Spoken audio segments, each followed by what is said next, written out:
தென்னாடுடைய சிவனே போற்றி, என் நாட்டவர்க்கும் இறைவா போற்றி. அனைவருக்கும் அன்பு வணக்கம். தௌமியரது வார்த்தைகளை கேட்ட யுதிஷ்டர் அவர் சூரியனை நோக்கி தவம் செய்ய ஆரம்பிக்கின்றார். இதில் பார்த்தீங்கன்னா அந்த சூரிய தேவனை பற்றிய அந்த மந்திர உச்சாடனங்கள் இதெல்லாம் நடக்கின்றது. கூடவே இந்த மனத்தை அடக்கி அப்படின்றார். இந்த மனத்தை அடக்குதல் அப்படின்றது தான் எல்லாத்துக்குமே முக்கியமான விஷயமாக இருக்கின்றது. ஒரு நாடாளும் அரசனாக இருந்தாலும் மனதை அடக்க வேண்டும். மனசை இப்படி அலப்பாய விட்டோம் அப்படின்னா அதுக்கப்புறம் எல்லாருமே துரியோதனன் மாதிரி தான் போக வேண்டியது. அந்த ஆசை அப்படின்றது நம்ம ஏற்கனவே பார்த்தோம் இல்லையா. அந்த சாரதி அவனுக்கு அறிவில்லை அப்படின்னா அந்த குதிரைகள்லாம் இப்படி ஆளுக்கு ஒரு பக்கம் இழுத்துட்டு போகுமோ அது மாதிரி நமது ஐம்புலன்களும் அதது ஒரு பக்கத்துக்கு இழுத்துட்டு போகும். அந்த பக்கமே நம்ம போயிட்டு இருந்தோம் அப்படின்னு சொன்னால் எல்லாமே சர்வநாசம்தான். இதில் சூரியனது பெருமைகள் அதையெல்லாம் சொல்லி துதிக்கின்றார். அந்த யுதிஷ்டரது தவத்துக்கு மெச்சிய சூரிய தேவன் அவர் இறங்கி வருகிறார். என்ன வேணும் அப்படின்னு கேட்கும்போது, இங்கே பாருங்க, யுதிஷ்டர் எனக்கு மறுபடியும் எழுந்த நாட்டை கொடு, நாங்கள் மறுபடியும் ராஜாவாகணும், செல்வங்களை எல்லாம் அடைய வேண்டும் அப்படின்லாம் சொல்லலை. இந்த தவமே முதல்ல என்ன சொல்றாரு அந்த சவுனகர் முதலான பிராமணர்கள் கிட்ட, ராஜ்யம் போய்விட்டது, செல்வம் போய்விட்டது, ஒளி போய்விட்டது, நாங்கள் எப்படி உங்களை பாதுகாக்க முடியும் அப்படின்னு கேட்குறாரு. அப்போது எங்களுக்கு நிறைய செல்வம் வேணும். அதுவும் அவருக்காக கேட்கல, அங்கே அவர் கூட வந்திருக்கின்ற பிராமணர்கள், நீங்கள் காட்டுக்கு போனாலும் நாங்களும் உங்கள் கூடவே வரோம்னு சொல்கிறாங்க இல்லையா பிராமணர்கள், அவர்களை ஆதரிப்பதற்காக போஷிப்பதற்காகத்தான் கேட்கறதா இருந்தால் கேட்கலாம். அவருக்காக இதுவும் கிடையாது. ஆனாலும் அவர் இதைத்தான் சொல்கிறார், இந்த மாதிரி பிராமணர்கள் அவர்களை என்னால் போஷிக்க முடியவில்லை அப்படின்னும் போது இந்த சூரிய தேவன் ஒரு தாமிர பாத்திரத்தை கொடுக்கிறார் யுதிஷ்டரிடம். கொடுத்துட்டு சொல்றார், இதில் 4 வகை உணவுகளும் எடுக்க எடுக்க அது பாட்டுக்கு வந்துட்டே இருக்கும்.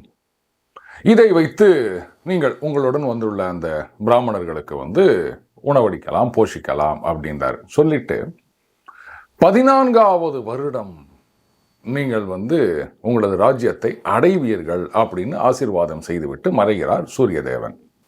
இப்போ யுதிஷ்டருக்கு கவலை இல்லை. ஏன்னா கூட வந்துருங்களுக்கு அந்த உணவு கூட அளிக்க முடியவில்லையே. காட்டில் என்ன கிடைக்கும்? அது சில நாளில் கிடைக்கலாம், சில நாளில் கிடைக்காம போகலாம். அப்போது இவங்க பட்னி கிடக்கலாம், அவங்கள நம்பி வந்தவங்கள பட்னி கிடக்க சொல்ல முடியுமா? அது தப்பு இல்லையா? ஸோ அந்த ஒரு குற்ற உணர்ச்சி தான் அவரை இந்த மாதிரி தவம் செய்ய தூண்டியது. அப்போ அவங்களுக்கு உணவு அதுதானங்க முக்கியம். அண்டு அந்த காட்டில் அவர் கூட வருகின்ற பிராமணர்களுக்கு வேற என்ன தேவைப்பட போகுது?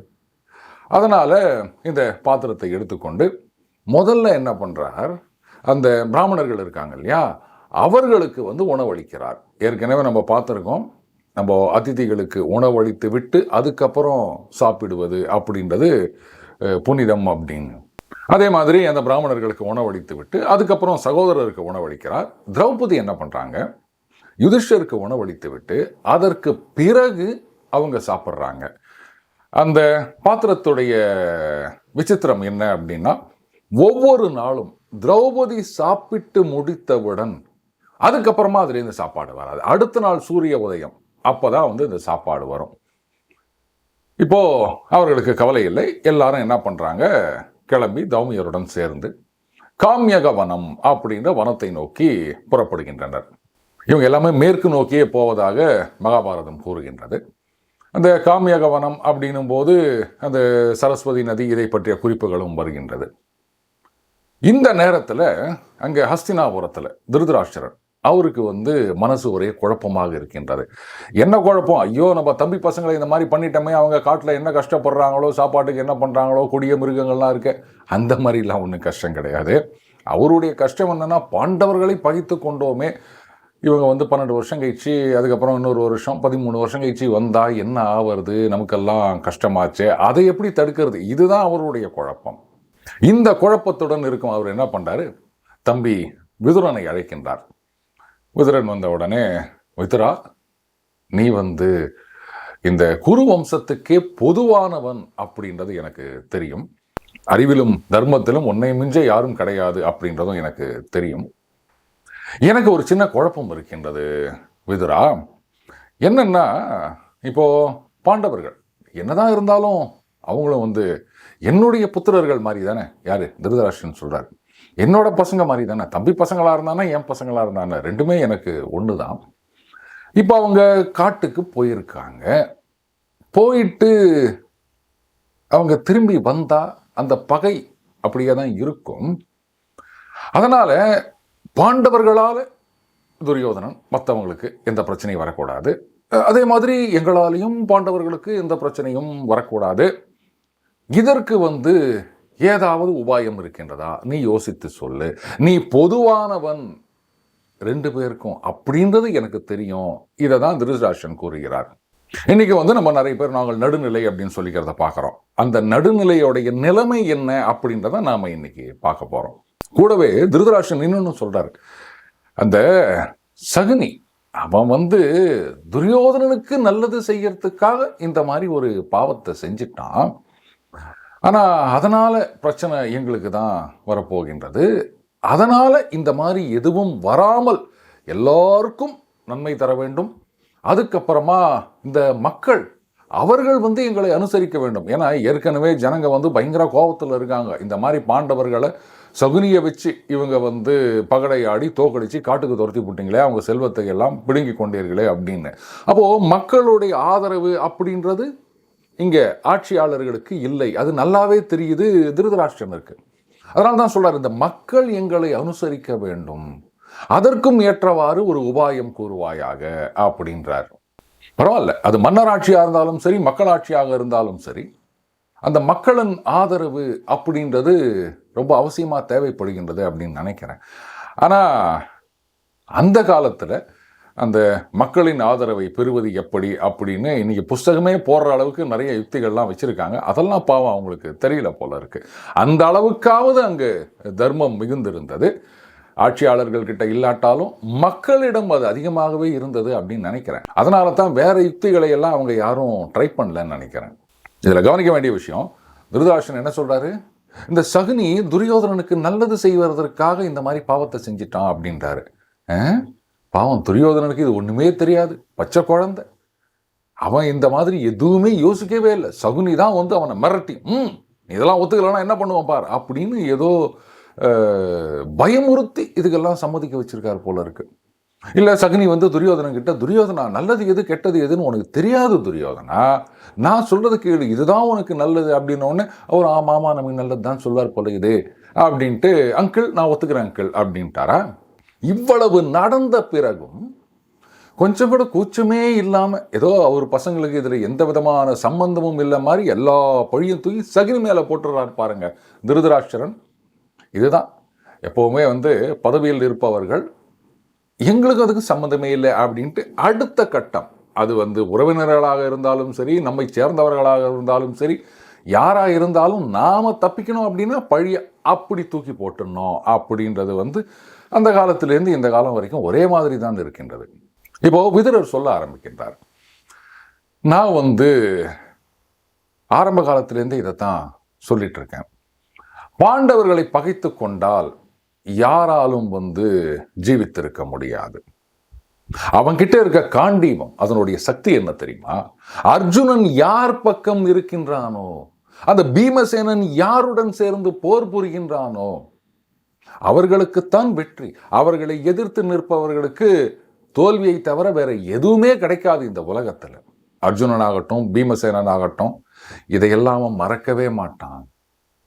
கானகத்திலிருந்து திரும்பி வந்த பிறகு நிச்சயமாக அவர்கள் கோபத்தை உங்களால் தாங்க முடியாது மகாராஜா.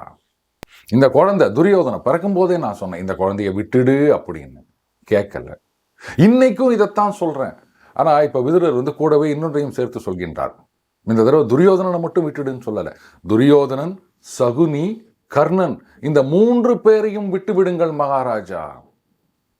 அப்பதான் இந்த குலம் தழைக்கும். அப்படி இல்லாம நீங்க அவர்களையே நம்பிக்கொண்டிருந்தீர்கள் என்றால் இந்த குலமே அழியும் அப்படின்றார் விதுரர். இவங்க 3 பேரையும் விட்டுடுங்க.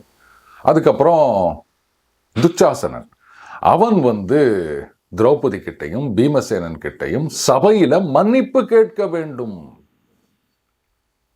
உங்களால் கொடுக்கப்பட்டவையெல்லாம் யுதிஷ்டன் மீண்டும் அடைய வேண்டும். இப்போ ஒன்று சொல்றாரு, அரசனாக இருக்கிறவன் அவன்கிட்ட இருக்கிறத வச்சு சந்தோஷப்படணும், அடுத்தவன் சொத்துக்கு ஆசைப்படக்கூடாது. அதாவது ஆட்சியில் இருக்கவங்க அவங்களுக்கு என்ன சொத்து இருக்கோ இது போதும் அப்படின்னு நிறுத்திக்கணும். எப்பவுமே ஆட்சியாளர்கள் அடுத்தவன் சொத்துக்கு ஆசைப்பட்டாங்க அப்படின்னு சொன்னா அது நாசத்துக்குத்தான் வழிவகுக்கும். இதைத்தான் விதுரர் சொல்றாரு. உங்ககிட்ட என்ன இல்லை, எதுக்கு நீங்க யுதிஷ்டிரருடைய செல்வத்துக்கு ஆசைப்படுறீங்க?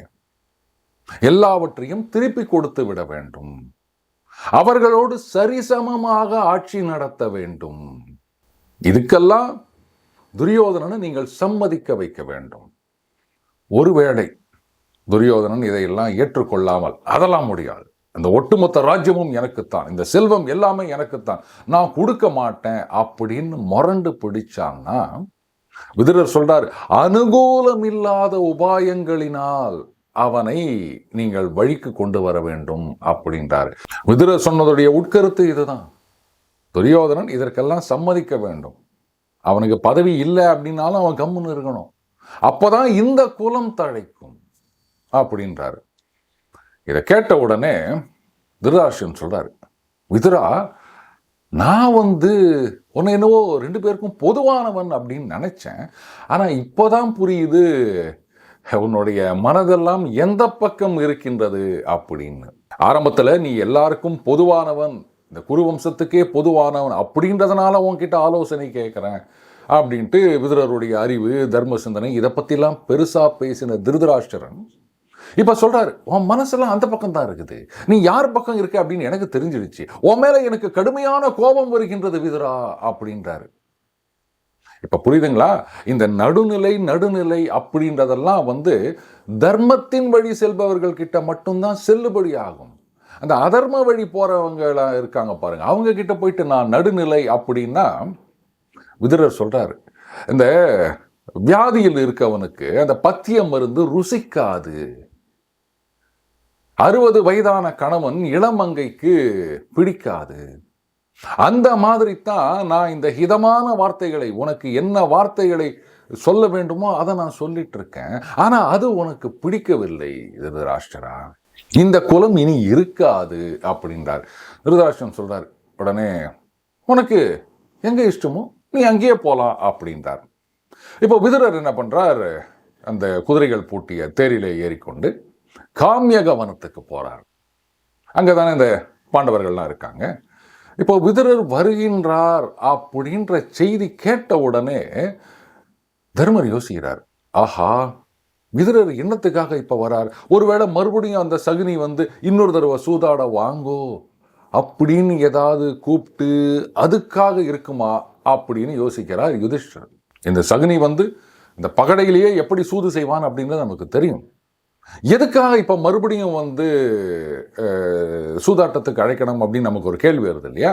அதான் ராஜ்யமே போயிடுச்சு, எல்லாமே போயிடுச்சு, 12 வருஷம் காட்டில் இருக்க சொல்லியிருக்காங்க, 1 வருஷம் கண்காணாத இருக்க சொல்லியிருக்காங்க, இப்ப என்ன இருக்கு அப்படின்னா, தர்மர் சொல்றாரு, ஒருவேளை நம்மிடம் இருக்கும் ஆயுதங்களை இன்னொரு தடவை சூதாடி அதையெல்லாம் பறித்து கொள்ள வேண்டும் அப்படின்னு நினைச்சு விதுரரை தூது அனுப்பிச்சிருக்கானா? இந்த ஆயுதங்கள் இல்லை அப்படின்னா நாம எப்படி இழந்த ராஜ்யத்தை மீட்பது அப்படின்னு கவலைப்படுகின்றார் யுதிஷ்டர். இப்போ விதுரர் வரார், வந்த உடனே அவருக்கு எழுந்து மரியாதை செலுத்துகின்றார்கள். அப்போ அவன் கேட்குறாங்க, வந்த நோக்கம் என்ன அப்படின்னும் போது விதுரர் சொல்றார், அது நடந்த விஷயங்களை எல்லாம் விவரிக்கிறார். இந்த மாதிரி திருதராஷ்டிரன் மகாராஜா என்னை கூப்பிட்டு, எங்களால் அவங்களுக்கு பிரச்சனை வரக்கூடாது, அவங்களால எங்களுக்கு பிரச்சனை வரக்கூடாது, இதுக்கு ஒரு வழி சொல்லு அப்படின்னு சொன்னார். நானும் எல்லாத்தையும் சொன்னோம். ஆனால் அவர் அதை கேட்கல, அவருக்கு அது பிடிக்கவில்லை, நல்லது சொன்னால் அதை அவர் ஏற்றுக்கொள்ள மனம் இல்லை, அதனால நான் இங்கு கிளம்பி வந்து விட்டேன் என்கிறார். மீண்டும் அடுத்த பதில் இணைந்திருப்போம். வணக்கம்.